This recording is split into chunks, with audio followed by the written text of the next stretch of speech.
Hello all. She-Hulk, episode 8. It was okay. Probably the best episode of the series. Daredevil is undermined at times, but also comes off quite well. It's kind of a mixed bag there. It starts in a car park. There's a robbery. Leapfrog turns up, trying to stop them. This is all a recap, and he's explaining it to Jen in her office. He is obviously an idiot, useless and inept. He tries to use his boots, which have jets in them, to get away. Flies a bit, the jets burst into flame, set fire to his suit. Jen says he's got a claim. He tells her the person who made the suit was Luke, the bargain basement Edna. Why she didn't realise that he'd made the suit, given he makes super suits, I don't honestly know. She goes to her boss, explains the problem, says there's a conflict of interest. Once again, who cares about conflict of interest? Doesn't seem to matter. Boss says that son's dad's rich, great client, do what he says. Jen obviously doesn't want to annoy Luke because he's making her dress for the gala. You know, remember that? Female Lawyer of the Year? And the boss suggests that she goes to speak to him and try to resolve it out of court. Obviously, Jen being an amazing lawyer, she'd already thought of this. Of course she hadn't. She's a useless lawyer. Is that kind of part of her character? I don't know. They never play it like she's a useless lawyer. It's written that she is a useless lawyer, but everyone seems to think she's great. She goes to see Luke, pisses Luke off, and he says, I'm not going to make you dress anymore. So she basically says, I'll see you in court. The court case starts. Luke's on his own. Jen's arrogant, full of herself. Luke says he's not going to represent himself, and then Matt Murdock walks in. And there's antagonistic exchange between him and Jen because she wants to present certain evidence. And Matt utterly demolishes her argument because she wants other clients of Luke's to be revealed in case there are any malfunctions with costumes. Another abjectly stupid request. She literally has no concept of what a superhero is, of secret identities, the risks and the dangers. It was just a very strange thing for her to request, as if literally she doesn't care about anyone else's safety. Doesn't paint her in a very good light that she'll put people's lives at risk to win a case for some whiny rich kid. Once again, lack of awareness. Is this character? Honestly, it all just feels like bad writing or lack of understanding or clarity about who the character actually is. Because Matt is Daredevil, he can smell the boots that are presented with the jetpack on them, asks what fuel is.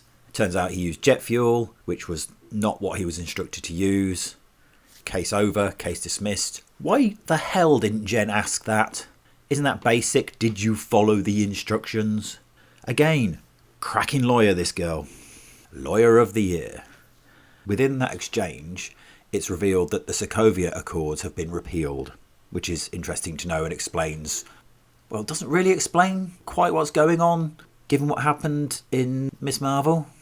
But, you know, I'm expecting sense, what can I say? Jen's in the bar, Matt buys her a drink, they start chatting, a bit of flirting, very loose flirting.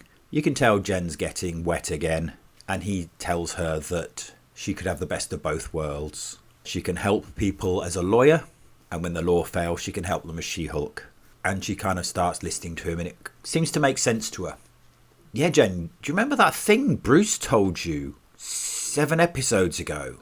But when a hot guy tells you who gets you wet, you're paying more attention. Could be because of your mindset at that time, but it kind of tells you a lot about Jen, I guess. So Matt gets a call, Jen gets a text, and the text is from the creepy guy that she dated. Matt has to go, Jen has to go to meet this guy because he's insistent, and he's just basically being creepy, boasting about a vibranium spear that he's got and showing it off to her. And she's basically asking, why are you showing me this? This isn't the case. And he says, oh, well, because the Wakandans want it back because of colonialism. Correct me if I'm wrong, but weren't Wakanda a protectionist, isolationist ethno-state that hid itself from the world and were not colonised? Yeah, don't get that bit. Doesn't matter though. Point made. He gets creepy and starts coming on to her. She firmly and violently rejects him. She goes home, gets a call from Leapfrog because he's being attacked. He's in a car park nearby. She goes to the car park, stops the car, and Daredevil leaps off the car and tells her to back off. There's a brief fight. It's okay. I was worried about the Uncanny Valley bouncy bit with Daredevil, thinking it might be a bit like the Ben Affleck movie. But it actually looks okay. He's far more athletic than he is in the Netflix series. And there is more of an element of grounding to it. So he's not Spider-Man jumpy around. He's still very grounded. It still feels very human, but slightly extra human, if that makes sense. Leapfrog goes. Matt's trying to get him. Jen throws a car at Matt and then does the hand clap thing, which, correct me if I'm wrong, she couldn't actually do on the island. At some point between then and now, she's discovered how to do it, despite not doing superheroing. Again, pass. Daredevil's knocked off his feet. It affects his ears. Jen grabs him and takes his mask off and sees that it's Matt. He explains that it's still a hearing thing rather than the sonar thing from the comics. Whether they update that, I don't know, but I'd rather have a sonar thing. Matt explains that Luke has been kidnapped by Leapfrog, which is why he was chasing him. Jen asks who he is, makes a comment about thinking the guy in the devil costume's the bad guy, and Matt says, "I'm Daredevil." Jen hasn't got a clue who he is, which kind of makes sense, but it's played in a slightly undermining way, because the immediate thing she says is she takes the piss out of his costume, which I think's reasonable because it's a bloody awful costume. But again, she doesn't know who he is, wearing an awful costume. Just those little nibbles away at the character. Nothing major, but there's these little nibbles. Quick change of scene. Luke is in Leapfrog's lair on a sewing machine. Leapfrog starts referencing other superhero things that he wants in his suit. Outside, Matt and Jen are waiting. A little bit of banter. Matt says how many goons there are and explains he can hear their heartbeats. Jen doesn't believe him, so he listens to her heartbeat, can tell it's going faster, because obviously she's getting wet again. And then, of course, Matt is an arrogant, patronising prick, telling her to wait. She doesn't know what she's doing. Leave it to him. He knows what he's doing. Which is true, but obviously it's the way it's presented. But again, little nibble. So what follows is a corridor fight scene, and it's pretty cool. And what I like about it is that it's quite brutal and solid. It is quite a full-on fight. It's quite short as well, unlike the fight scenes in the Netflix series where he'd be punching the same 3 people for 30 minutes. In this one or 2 punches take them out. One of them calls for help, another group turn up, and there's some actually quite nice visuals in this, almost a comic-like in their appearance. The backup turns up, charges him as he's just standing there waiting, and She-Hulk crashes through the ceiling and says Hulk stomp, I think, or She-Hulk stomp. And he just kind of puts his head in his hands. And this happens now in the rest of the fight. And it's not wrong, but She-Hulk is all-powerful, and everything Matt does is kind of pointless by comparison. She-Hulk smashes through a wall, lifts a computer game to get people to back off. Meanwhile, Matt charges in and starts fighting. She just walks through the crowd, knocking one bloke aside. I don't think she hits anybody else. Frees Luke, tells Leapfrog that he's an idiot. He really needs to stop this now because he could be facing worse charges and he could get off with it. Meanwhile, Matt's in the background fighting. And it's pretty solid fighting. During the fight, Daredevil pretty much gives away his secret identity, or makes it quite easy to guess, by talking about the law, and Leapfrog asks him if he's a lawyer. Bearing in mind, this is 5 minutes after he sat in a courtroom talking about the importance of a secret identity, and then he starts blathering in a way that gives it away. Stupid writing. She-Hulk obviously gets wetter again watching Matt fight.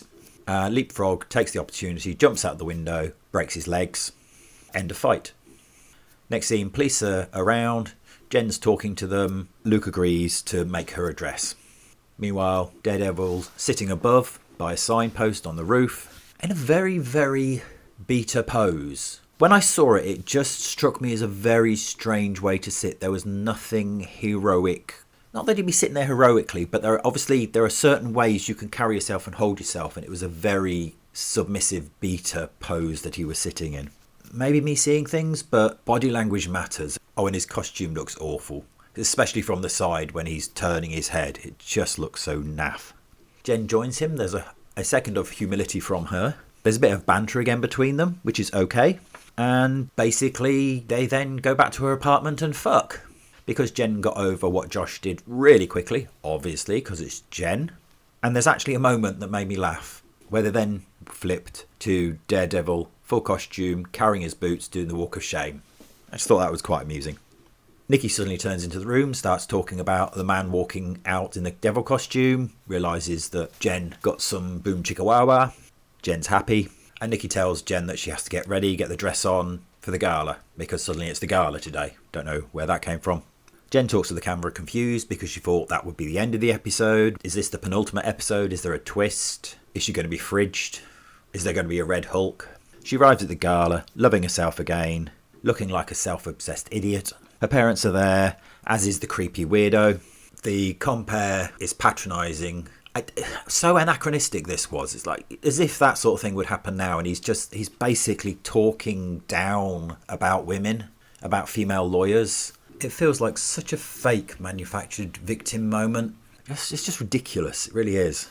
Turns out that pretty much every female lawyer there's one female lawyer of the year. They all go on stage. He asks them what it's like to be a female lawyer. Mallory's also one, and she basically does a Yas Queen speech. Jen then starts doing a proper thank you speech. The screen flashes. It's taken over by Hulk King and the Intelligentsia, who tell everyone we're going to show you who She-Hulk really is. And they show her images from their phone. It turned out Josh recorded them having sex. Jen gets ragey. Mallory tells her to stop, but Jen smashes the screen, which impacts the building. An alarm goes off. People run away. Her boss looks at her, horrified, but also concerned, because obviously this is his company's name. Jen for a second calms down when she sees them running away, then sees 4 men in masks. 3 of them run off, 1 hangs around a bit. She gets ragey again. Flip to outside, masked guy's running away. She smashes through the wall, grabs one of the masked guys, and is suddenly surrounded by damage control while she's grunting and growling and raging. She drops the man, still raging and growling. Calmness hits, and looks at the camera with an oh shit expression on her face. So as I say, and as you can hear, it was a better episode, had much more of a superhero feel to it. I really don't understand why that would be.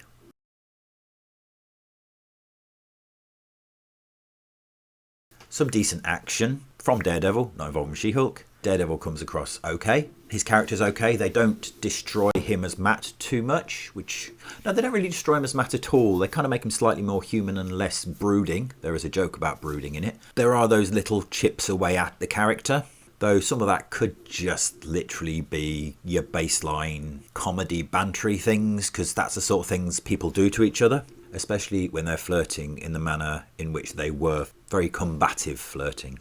I wonder if the man in the mask hung around because he wanted Jen outside. Why damage control were there would beyond me. Why they're so quick, she literally smashed it, was outside, and they were suddenly around surrounding her. Makes no sense unless that's been set up. At one point, I'm pretty sure they refer to her as a slut on the screen just before they show her about to have sex with Josh. I think I heard that. And obviously this is Intelligentsia, the incels. Not a lot really to say about this one. It was fine. It was okay. It was probably the best episode of the series. Not particularly egregious like some of the others. I think maybe the inclusion of Charlie Cox gave this show a bit more quality, shall I say? I mean, he's got charmed by the bucket loads, so including him in it probably lifted everyone's game a little bit. Daredevil wasn't destroyed like I feared. Lots of stupid arsehole men, of course, because standard. But again, not as egregious as previously. And it probably wouldn't be a problem at all if it wasn't something that was constant. I'd have no problem with men being arseholes and bad guys. It's just when every man in a series is constantly an arsehole and a bad guy, it just becomes boring and obvious. And yeah, and annoying. But I won't go on to that one because I've gone through that before in other videos. I'll end it there because I could go on. My comic is available from my website. It's a 228-page noir supernatural graphic novel, and the link is in the description below. If you like this video, please like and subscribe. Thank you very much for listening. Peace out.